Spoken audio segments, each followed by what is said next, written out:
Bienvenidos, bienvenidas una vez más todos y todas.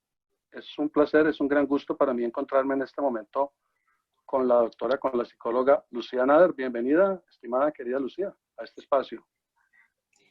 Dalber, muy buenas noches. Muchísimas gracias por esta maravillosa invitación. Y gracias a ti por atenderla. Precisamente en esta celebración tan, podríamos decir, agridulce, porque se está llevando a cabo en un año muy complejo, muy duro, que es este año de estar viviendo una pandemia tan fuerte que inicia precisamente a principios de año y también iniciando este 2020 comienza a anunciarse la celebración de 75 años de nuestra alma mater de la Universidad del Valle, la cual precisamente tiene esa celebración en esta época tan compleja de su establecimiento, de su fundación y de la cual tú has hecho parte. ¿Qué piensas, por ejemplo? ¿Qué significa para ti precisamente nuestra alma mater, la Universidad del Valle? Significa muchas cosas, ¿no? Significa la posibilidad, por ejemplo, que tuvimos muchas mujeres de entrar a una universidad pública. Recordemos que empezando los años 70, Cali contaba básicamente con la Universidad del Valle y la Universidad de Santiago de Cali. No habían más universidades, digamos, grandes como en este momento, que hay muchas universidades grandes e importantes en Cali y en el Valle del Cauca. Entonces era como un orgullo muy grande poder entrar, porque recordemos que los exámenes de admisión de la Universidad del Valle no eran con ICFES, sino tenían su examen propio. Entonces pasar ese examen, que era no solamente complejo, sino que pues tenía un número reducido de personas que iban a ser admitidas, pues era un gran logro. Entonces dentro de ese gran logro, pues uno estar incluido era pues una sensación muy especial y muy particular, ¿no? Además, porque era la época en que las mujeres éramos muy poquitas, éramos un porcentaje muy pequeño de mujeres. El mayor porcentaje estaban en facultades como la Facultad de Educación, que cobijaba todo lo que era psicología, digámoslo así, trabajo social, y de resto todas eran en un porcentaje muy, muy alto de hombres. Entonces, tener tantos hombres alrededor de uno era una maravilla, cosa que no nos pasaba usualmente porque veníamos la mayoría también de colegios religiosos, ¿no? Y precisamente, estimada Lucía, mencionas pues algo muy importante que es eh, el otrora plan de psicología, que venía precisamente de un plan de consejería psicológica que inicia a mediados de los años 60 debido al impulso que le dio a esa área precisamente el doctor Luis H. Pérez, quien fue que lleva Sánchez esa Pérez. brillante idea a la Universidad del Valle. Y precisamente también por esta época estamos muy cerca, a puertas de ver ese establecimiento como tal de facultad de psicología o una facultad del área de la psicología en la Universidad del Valle, algo muy anhelado por mucha gente a través de los años. Y me imagino que a ti te apasiona el tema porque precisamente surges, tienes tus estudios en psicología precisamente en la Universidad del Valle. Sí, sí, a mí me tocaron las dos etapas, la etapa de consejería y la etapa de la nivelación a psicología, de tal manera que pues conocí, digamos, como ambos ambientes, ¿no? De todas maneras, el programa de consejería era un programa bastante, bastante sólido, y el programa pues de complementación de psicología ya era una cosa más, digamos, de tipo formal, de formalización para complementar la parte, digamos, ya de pasar de licenciatura a pasar, digamos, al título profesional. Y también interesante saber la experiencia tuya respecto, por ejemplo, haber tenido, asumo yo como maestro tuyo, a el doctor honoris causa posteriormente de esa época, me refiero a Stanislao Zuleta, por ejemplo, también a otra persona fascinante de los inicios de la psicología en la Universidad del Valle, me refiero también al doctor Rubén Lecter, que era por aquel entonces uno de los pocos personas doctoradas en psicología como tal en Colombia, en esa Sí, época, señor. interesante. Así Y es. también, por ejemplo, a Octavio Giraldo Neira, otra persona muy interesante de la psicología. Me imagino que interesante recapitular si tú tuviste clases o un contacto directamente académico con ellos personal, con estas personalidades Sí, tan sobre interesantes. todo con Rubén Lecter y Octavio Giraldo, sí, un contacto absolutamente personal. Con Estanislao Zuleta asistí a varios de sus seminarios y es más, nuestra tesis de psicología, ya de psicología, que le hicimos sobre control de la ansiedad para niños que iban a ser intervenidos quirúrgicamente de urgencias y le hicimos con el hospital departamental, la hicimos basados muchos en la conceptualización que Estanislao Zuleta había hecho del problema, de tal manera que pues aunque no fui su alumna, sí asistí a varios de sus seminarios y supe mucho de él y leí mucho de él. Y Rubén Lecter sí fue mi profesor, fue el director también de nuestro programa. Y Octavio, con Octavio Giraldo, no solamente veíamos teorías de la personalidad, psicología de la personalidad, vimos modelos terapéuticos también y vimos con Octavio Giraldo, empezamos nuestra formación en sexualidad humana. Entonces, esa formación en sexualidad humana pues fue bastante intensa, porque no solamente era la parte teórica, sino que tanto en la primera parte, que era sexualidad general, digamos sexualidad humana general, eh, y en la última parte, en el otro ciclo, que eran actitudes sexuales, pues eran talleres y trabajo muy vivencial y desarrollar proyectos educativos. Después, en la parte profesional, hicimos con él un semestre de terapia sexual, que después yo lo complementé con cuando hice la maestría en psicología clínica. Bastante interesante tu recorrido allí precisamente en la Universidad del Valle y trayendo a la memoria estas personas tan interesantes del campo de la psicología.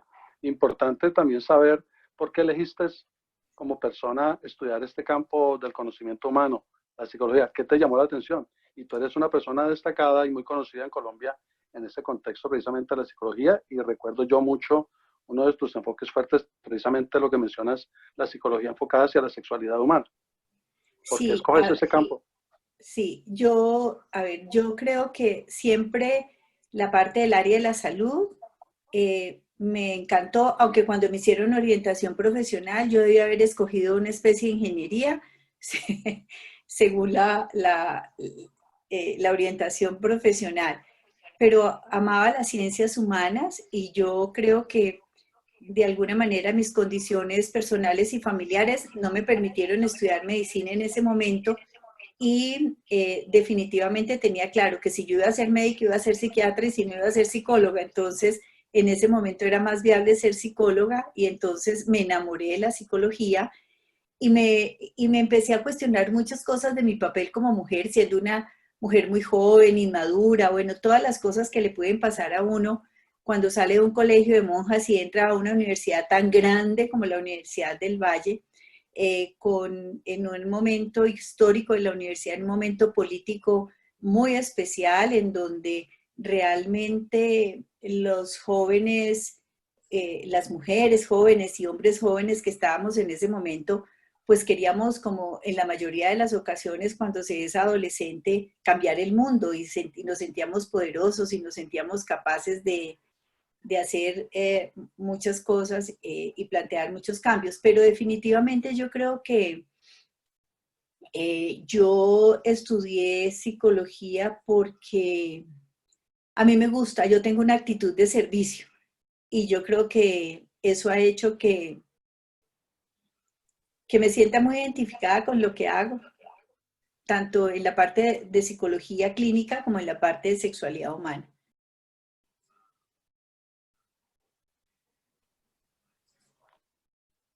Y precisamente en ese orden de ideas, durante ese tiempo interesante tuyo de estudiante en ese campo de la psicología en la Universidad del Valle, y ya mencionaste inclusive algo al inicio de la entrevista, te tocó esa transición de pasar de plan de consejería psicológica a plan de psicología como tal.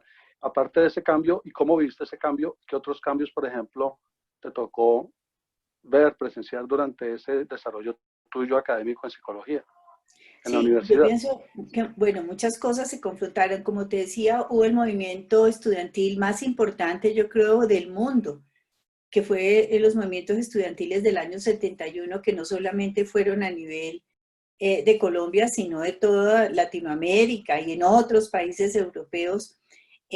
También el cambio de mentalidad, ¿no? Aparecen muchos, digamos, eventos de tipo social en otros países. Entonces aparece, digamos, mucho más claramente la liberación femenina, haga el amor y no la guerra, y cosas de ese tipo que definitivamente no solamente impactaron la parte del conocimiento, sino que plantearon también un cambio de actitudes frente a la vida. Yo creo que esos cambios importantes que se produjeron en la universidad en esa época marcaron también una manera diferente de aproximarnos a las problemáticas sociales de las que en la mayoría de los casos habíamos estado completamente aisladas, ¿no? Y interesante sería reconstruir esa parte anecdótica. ¿Qué recuerdas de esas anécdotas significativas o cómicas o quizás asuntos complejos que te tocó presenciar en esa época fascinante? Por ejemplo, las mujeres manejábamos en esa época, digamos, todavía la dicotomía, ¿no es cierto? Las mujeres virtuosas versus las mujeres ya, digamos, más liberadas. Fue una época, me acuerdo mucho, que para llegar a la facultad teníamos que pasar por la facultad de ingeniería, que eran pues básicamente 99%, 99.9% hombres, y entonces nos ponían apodos. Y en la universidad hubo apodos muy famosos como el de eh, una mujer que estudiaba, que no me acuerdo en este momento el nombre, que estudiaba economía y era una mujer muy sensual y le pusieron lujuria. Yo era una persona muy flaca, pero muy, muy flaca y me pusieron silbido. Cosas como esas que en ese momento, pues yo creo que lo golpeaban a uno un poquito en su ego, pero definitivamente también lo fortalecieron mucho. También situaciones muy dolorosas como la muerte de uno de los compañeros cuando estaban eh, en estas huelgas y en estos movimientos estudiantiles tan difíciles y pues ver cómo los papás, en este caso mi mamá, muy preocupada por nuestra seguridad, nos echaba llave para que no saliéramos a las marchas y a las manifestaciones.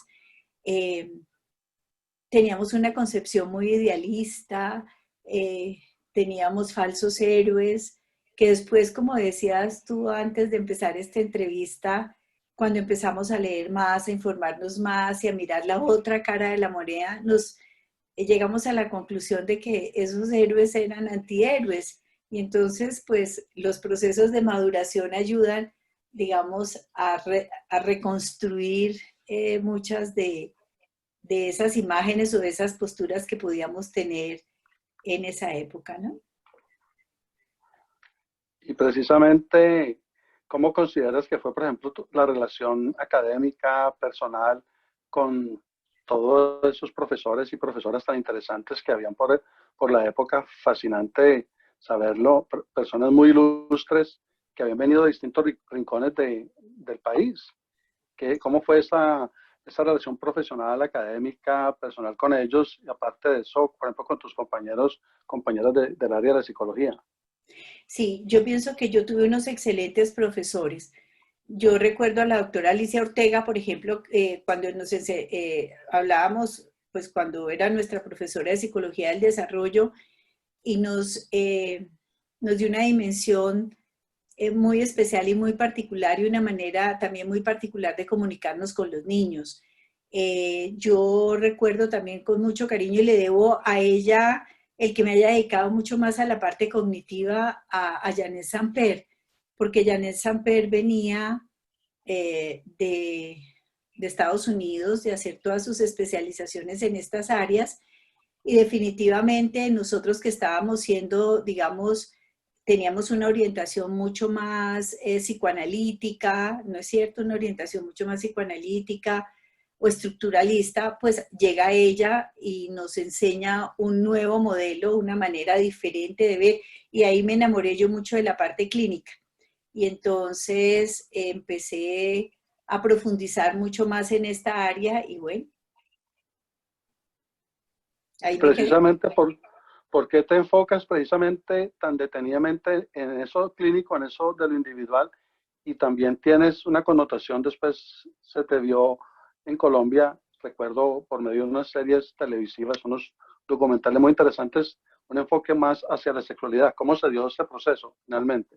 Porque yo empecé, bueno, cuando empecé a hacer la maestría en psicología clínica, tuve la posibilidad, que eso fue ya en Bogotá, tuve la posibilidad de tener un profesor argentino, Luis Dragunsky, un médico psiquiatra, sexólogo, un gran terapeuta, y con él empecé, no solamente tuve 2 semestres de psicoterapia sexual, digamos a nivel teórico, pero también teníamos muchos casos. Yo era la directora de los consultorios de la Universidad Santo Tomás y empezamos a trabajar muchos casos y un gran entrenamiento con él, con Pedro Nel Manrique, más adelante con Pedro Guerrero, Alonso Acuña Cañas, Marta Lucía Palacio. Hicimos un grupo y en ese momento formamos la unidad de psicoterapia y sexualidad humana en Bogotá.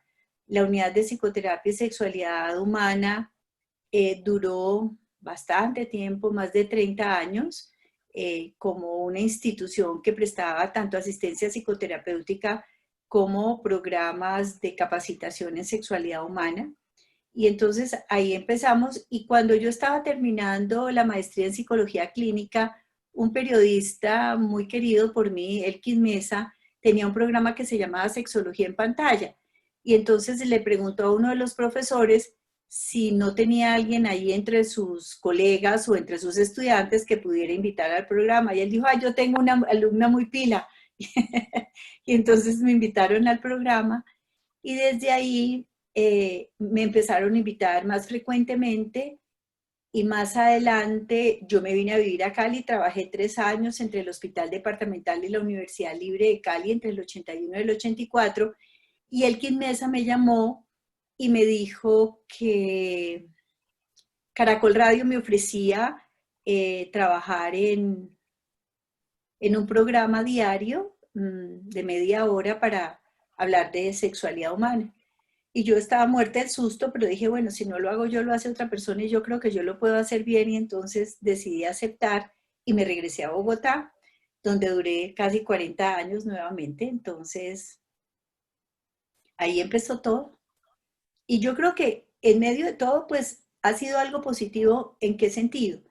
En que pudimos como empezar, aunque ya otras personas, por ejemplo, en Cali ya lo ha hecho María Lai Londoño, que también fue una excelente profesora, eh, ya lo ha hecho más a nivel local.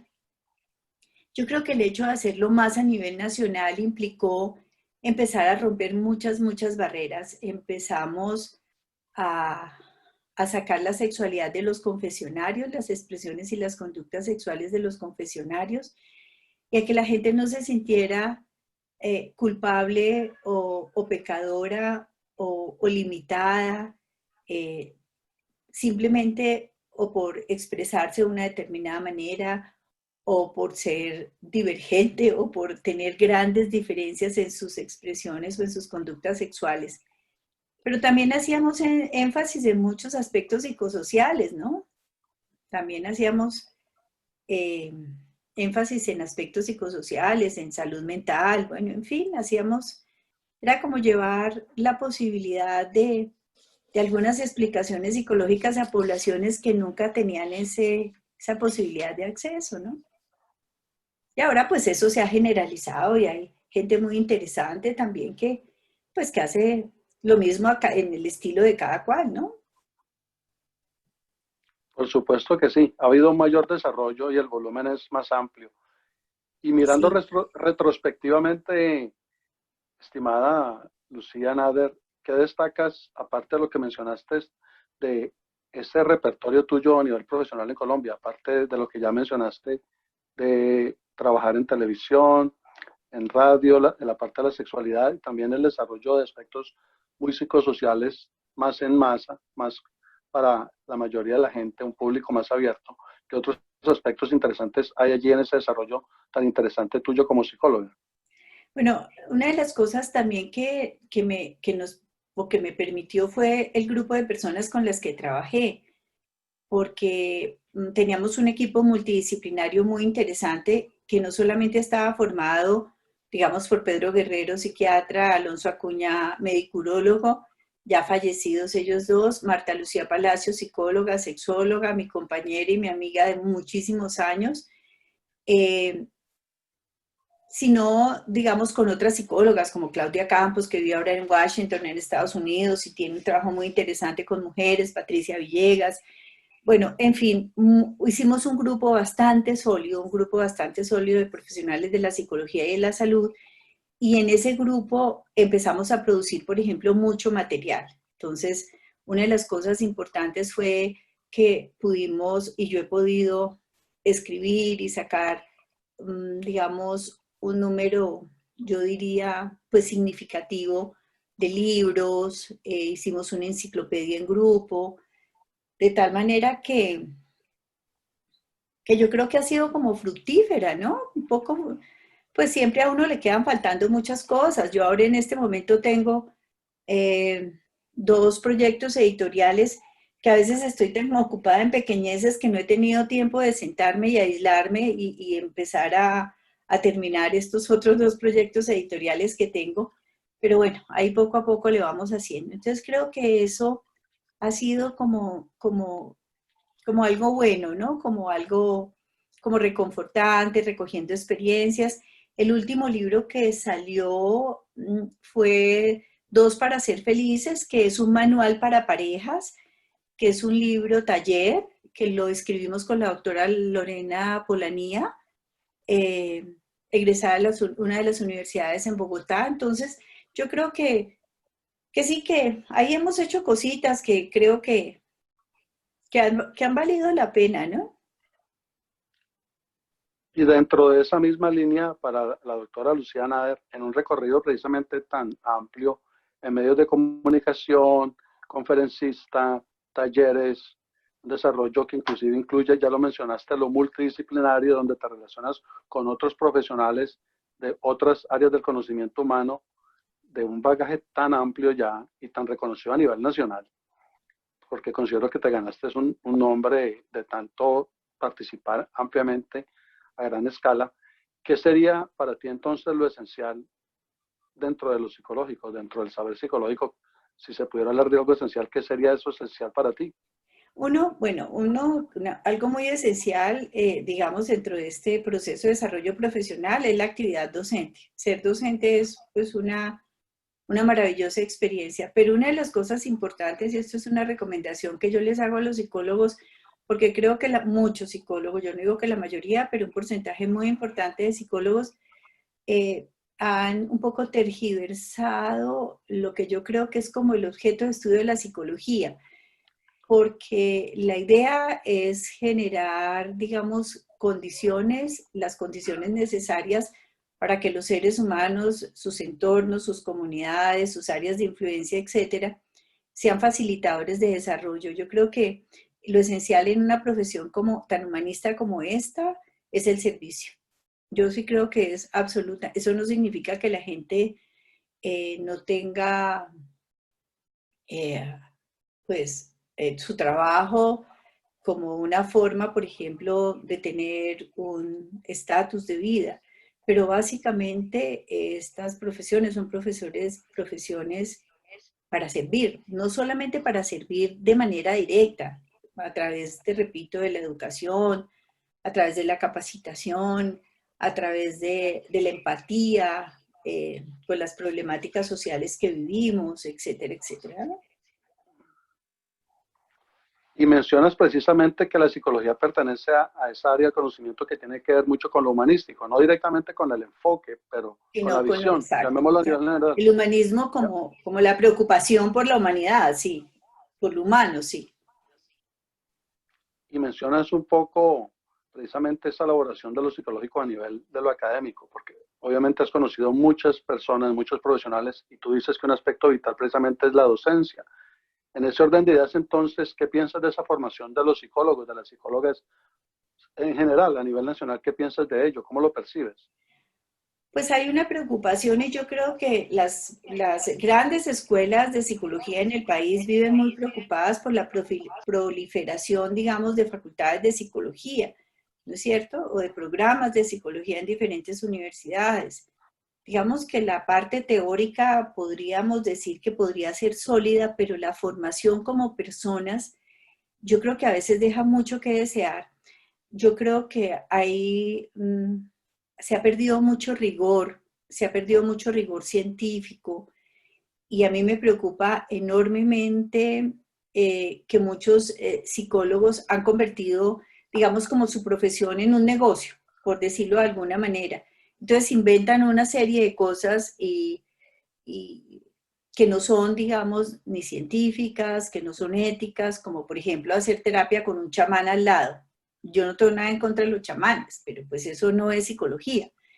Eh, no es psicología hacer terapia con las cartas del tarot, por ejemplo. Cosas como esas que yo creo que tienen que ser neutralizadas en las facultades de psicología que están formando psicólogos, porque no es solamente que las personas sean capaces de superar sus metas académicas, sino que sean capaces de superarse a sí mismas como personas, ¿no?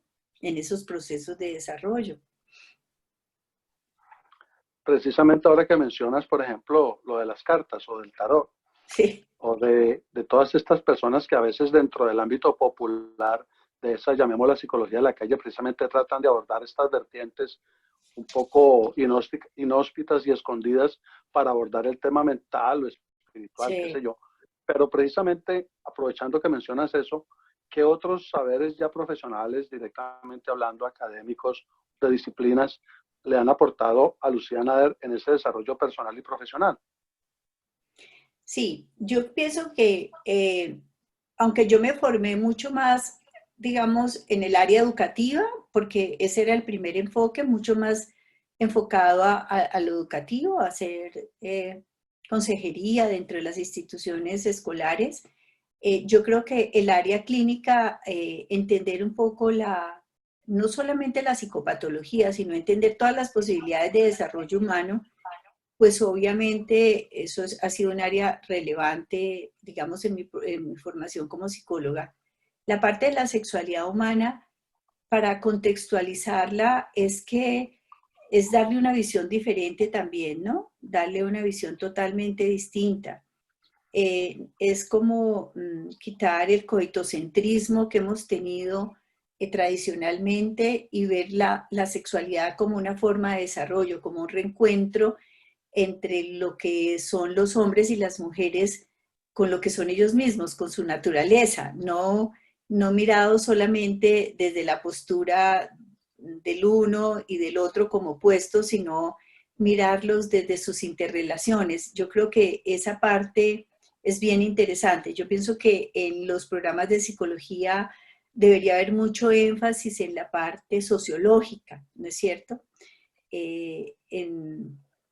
En ampliar, digamos, más la visión de lo individual, de eso tan particular, y pasarlo a una visión, digamos, mucho más general, ¿no? Más universal. ¿Mm?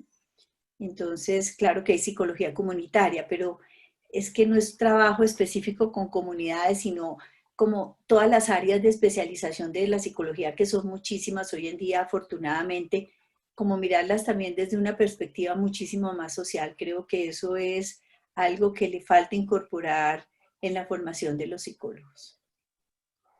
Aprovechando eso que recién mencionas de la parte sociológica, e inclusive mencionaste la psicología comunitaria, desde tu perspectiva precisamente, ¿qué otras áreas relevantes incorporarías a la formación de los psicólogos, de las psicólogas, suponiendo que, por ejemplo, fueras una decana, una de las personas encargadas de diseñar un nuevo programa a partir de ahorita en psicología? ¿Qué otros aspectos o áreas incorporarías allí? Yo pienso que a una de las cosas que además le han metido mucho el hombro es la investigación, ¿no? Nosotros somos un país muy atrasado en investigación. Y entonces sí, las investigaciones se quedan y las investigaciones se hacen para graduarse. Entonces muchas personas, por ejemplo, sí hacen investigación para graduarse y no para volverse famosos. Eso es como un lema, mire, haga una tesis para graduarse y no para volverse famoso. Yo pienso que eso es una cosa que tendríamos que cambiar y enseñarle a la gente desde muy temprana época de su formación a ser buenos investigadores. Nosotros, la lucha por la sobrevivencia también no nos deja ser buenos investigadores. Los sueldos, por ejemplo, y los ingresos de los psicólogos realmente pues son muy bajos y muchos de ellos tienen que tener múltiples trabajos y por más de que tengan las ideas y por más de que tengan como la motivación y la intencionalidad de hacerlo, pues definitivamente el día no tiene sino 24 horas. Entonces yo sí creo que una de las cosas que más que incorporarlas sería reforzarlas es la investigación, ¿no? Yo pienso que la investigación es fundamental. Otra de las cosas importantes es volver, yo sé que tenemos la tecnología como herramienta, pero también es importante que los psicólogos tengan una visión más allá de la tecnología. Lo que tú decías, ven videos en YouTube y bueno, y bla, bla, bla, y entonces eso les economiza mucho tiempo. A los que nos tocaba leernos libros enteros, pues adquirimos unos hábitos absolutamente espectaculares y ese tipo de cosas tienen que seguir siendo reforzadas, por ejemplo, no solamente en las facultades de psicología, yo pienso que en todas las facultades de ciencias humanas, pues es muy importante que la gente aprenda también a leer. El que lee mucho es buen investigador. ¿Mm? Interesante perspectiva. Aparte de ello, ¿consideras que el desarrollo de la psicología, la cual se nota que te ha fascinado toda tu vida y te has dedicado a ella plenamente, digo yo, desde lo que percibo, consideras que este desarrollo corresponde a esas inquietudes, a esas ideas que tú tuviste cuando eras estudiante, por ejemplo, en la Universidad del Valle y durante tu maestría después? ¿Ese desarrollo corresponde a esas expectativas tuyas como estudiante? Yo creo que uno siempre está ambicionando más cosas, ¿sabes? Una de las cosas, digamos, como dolorosas de, digamos, de la madurez y el envejecimiento, es uno empezar a sentir que todavía le quedan muchas ganas y que los tiempos se acortan, ¿sí? Pero que uno todavía tiene, digamos, muchos deseos de innovar y de hacer muchísimas cosas. Yo, por ejemplo, hay muchas cosas que uno no se alcanzó a imaginar, como por ejemplo que la tecnología fuera a llegar de la manera que llegó en unos lapsos tan cortos, que realmente nos brindara una serie de retos, porque cuando empezaron a llegar, digamos, los primeros computadores más pequeños, pues empezamos a aprender antes de que llegara Windows o que llegara el sistema Mac, etcétera, pues nos tocaba que aprender como el DOS ese que era tan complicado y difícil. Y entonces cambiar esa mentalidad que traíamos y meternos en el mundo de la tecnología pudo no haber sido una cosa fácil. Pero bueno, ya también sabemos que no podemos vivir sin un computador y entonces a uno le hablaban de Zoom y de Meet y de no sé qué. Entonces decía, ay Dios, ¿cómo voy a hacer esto? Y no, pues logramos irnos metiendo, irnos actualizando, al punto de que yo hace 2 años con un grupo de profesionales nos ideamos un emprendimiento que bueno, nos cogió la pandemia y lo hemos tenido que parar un poco. No, no, nos ha ayudado muchísimo, que era, así como había telemedicina, hacer telepsicología, pero una telepsicología que va más allá, por ejemplo, de la consulta psicológica por este medio, sino que era también poder hacer capacitaciones virtuales a través de este medio. Y en esas estamos. Y yo creo que uno nunca alcanza a vislumbrar a dónde quiere llegar. Simplemente lo va construyendo cada día, ¿no? Y entonces a veces, pues, las cosas salen bien, a veces hay tropiezos, a veces, bueno, en fin. Y en esa misma línea tan interesante, inclusive sumando a lo reciente que ustedes trataron de hacer, que comentas que se frenó un poco precisamente por esta dura Ujú. situación de la pandemia, ¿cuál crees que ha sido ese aporte más significativo o el más relevante o del que más te sientas tú orgullosa como profesional hasta el momento que hayas realizado a la psicología o al campo profesional tuyo que es más enfocado hacia la clínica y hacia a la sexualidad humana? Pues yo no sé, yo pienso que yo no sé si es un aporte, pero yo siento que tal vez yo le abrí la puerta, es lo que creo, es lo que siento, que yo le abrí la puerta para que muchos otros profesionales se atrevieran no solamente a hablar de sexualidad, sino se atrevieran a sacar la psicología y la sexología de un espacio tan reducido de 4x4, por ejemplo, que pudiéramos como llevarla a una población muchísimo mayor, ¿no? Y entonces, a veces uno se encuentra con gente que le dice a uno, ay, doctora, no sé qué, qué rico que la conozco. Yo le quiero dar las gracias porque yo he educado a mis hijos con sus recomendaciones. Y uno le dice, y le quedaron bien educados. Uno muerto y le dicen, sí, claro, no sé qué. Bueno, la gente a veces le hace a uno reconocimientos lindos, pero también colegas mucho más jóvenes también son muy, muy especiales y muy queridos. Y yo creo que un poco no es que quiera pecar de vanidosa, pero yo creo que realmente sin quererlo, yo creo que abrí la puerta para que otras personas, otros profesionales se atrevieran. Y lo han hecho muchos muy bien, por supuesto. Incluso hay un compañero de la corte nuestra el cual comenta él directamente que una de las primeras personas que él escuchó o vio hablar de psicología en Colombia fue precisamente a ti cuando lo hacías en televisión, en aquel programa que tenía pues cierta sintonía importante a nivel nacional, que hablaba de esa temática que tú planteas. ¿Y cómo has logrado, por ejemplo, manejar lo reciente, lo que ya mencionaste es algo, de la pandemia, del confinamiento, una persona clínica, muy psicológica, muy dedicada a la gente, y cómo te adaptaste a todo esto, de lo virtual, de estar en el confinamiento y demás? Pues realmente para lo que nosotros veníamos haciendo, que era tratar de ofrecer nuestros servicios psicoterapéuticos a personas, sobre todo colombianos que estaban en otros países y hacer terapia, tú lo sabes, que vives en Estados Unidos, hacer terapia en otro idioma que no es la lengua materna, digámoslo así, es complejo, porque es que, como decía una amiga mía que vivió en Grecia y que le costó mucho trabajo aprender griego y entonces todo se entendía con su esposo en inglés, decía, es que uno como le dices al hijo en griego, mocoso, estate quieto, no molestes más. Entonces, cosas como esas, ¿no? Entonces, esta pandemia pues nos permitió reforzar mucho la teleconsulta, nos permitió reforzarla, pero también nos permitió identificar que las problemáticas, sobre todo las problemáticas familiares, son muy, muy complejas. Esta pandemia, aunque a un número, yo no sé si muy grande, pero les ha permitido reencontrarse, sobre todo a las parejas. A la mayoría de las parejas les actualizó una cantidad de conflictos porque es que no es lo mismo el señor que se va y la señora que salen de su casa a las 8 de la mañana, llegan a las 6 de la tarde a compartir con los hijos las tareas, etcétera, que estar 24/7 con una misma persona, ¿no? En espacios a veces reducidos. La violencia intrafamiliar, por ejemplo, en nuestro país creció muchísimo, pero muchísimo.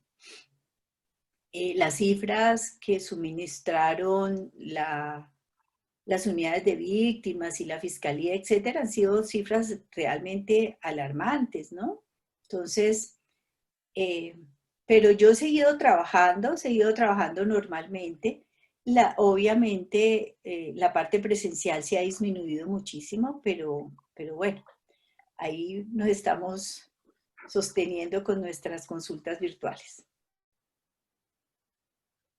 Y también, si nos pudieras compartir qué retos visualizas desde este tiempo actual, de aquí en adelante, considerando lo que ya hemos reconstruido por medio de esta entrevista, una persona como tú, psicóloga clínica, con una área de profundización en el área de la sexualidad humana, conferencista, escritora, trabajando mucho en los talleres con las personas, en televisión, en radio. ¿Qué retos precisamente crees que a partir de ahorita vamos a estar viviendo? Tú profesionalmente y en general los demás profesionales y las personas en general. ¿Qué retos enfrentamos? Sí, yo pienso que una de las cosas importantes para todos los profesionales de la salud mental, incluyo psicólogos y psiquiatras, por ejemplo, es que la salud mental de las personas, no solamente de nuestros consultantes, sino también del entorno en general, está muy afectada. Mira, hoy salimos a hacer una pequeña diligencia y veíamos, por ejemplo, la gente en la ciclovía y veíamos los parques llenos y decíamos la gente debía estar desesperada con el confinamiento.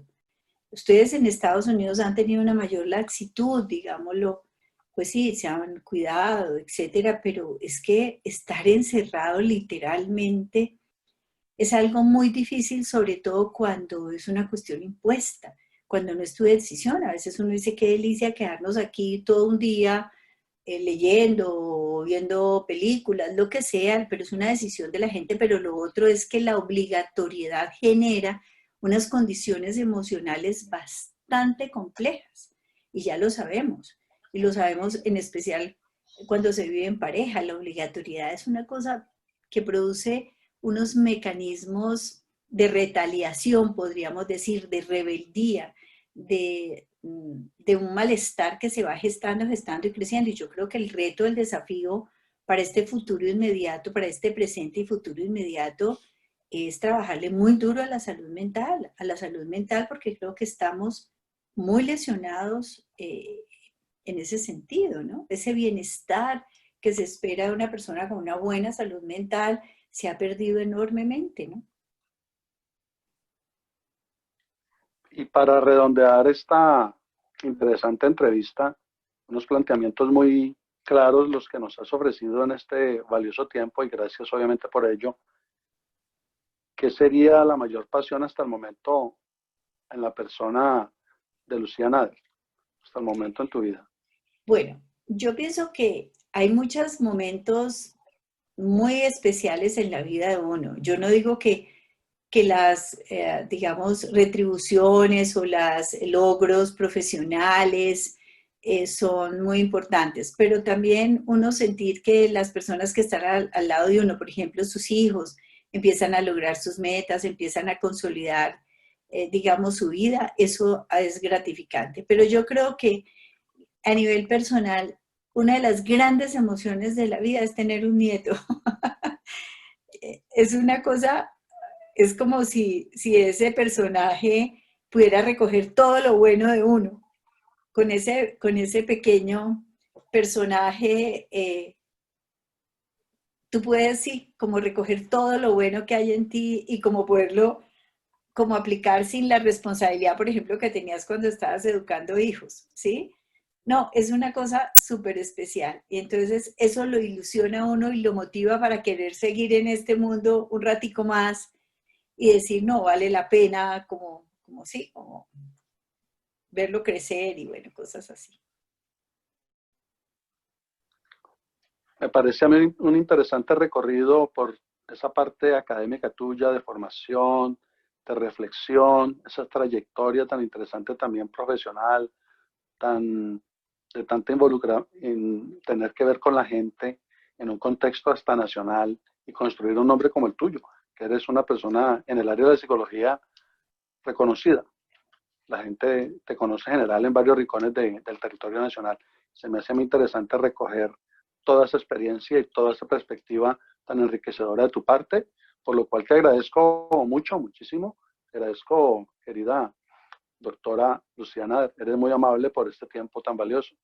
No, Dalbert, mil gracias por esta iniciativa, felicitaciones, porque realmente esta idea ha sido fabulosa y yo creo que escuchando, por ejemplo, a Luis H. Pérez y que mandaste la entrevista, no, pues es conmovedora también, ¿no? Muchas cosas lo retroceden a uno en el tiempo y es absolutamente maravilloso. Y no creas, muchas de estas cosas que hemos hecho los colombianos cuando hemos tenido la posibilidad de poderlo exponer, por ejemplo, en los congresos mundiales o en los congresos latinoamericanos y sentir que tienen una buena acogida y que saben que el trabajo es serio y juicioso, etcétera, pues a uno eso lo llena también de como como de gratitud, ¿no? Porque Correcto. uno no ha estado solo en esto, uno siempre ha tenido muchas personas Formación, alrededor de uno que lo han apoyado. formación social y cultural, por supuesto, educativa. Sí, Es mucha gente sí, la que está involucrada en todo esto y eso precisamente, estimada Lucía, lo que estamos tratando de recrear, de elaborar por medio de estos materiales, de estas entrevistas, con el ánimo obviamente de tener un producido específico escrito, llámese digital o llámese también en específicamente físico en papel y también obviamente un documental que recopile todo esto que precisamente estamos hasta el momento recogiendo por medio de sí. estas vivencias de ustedes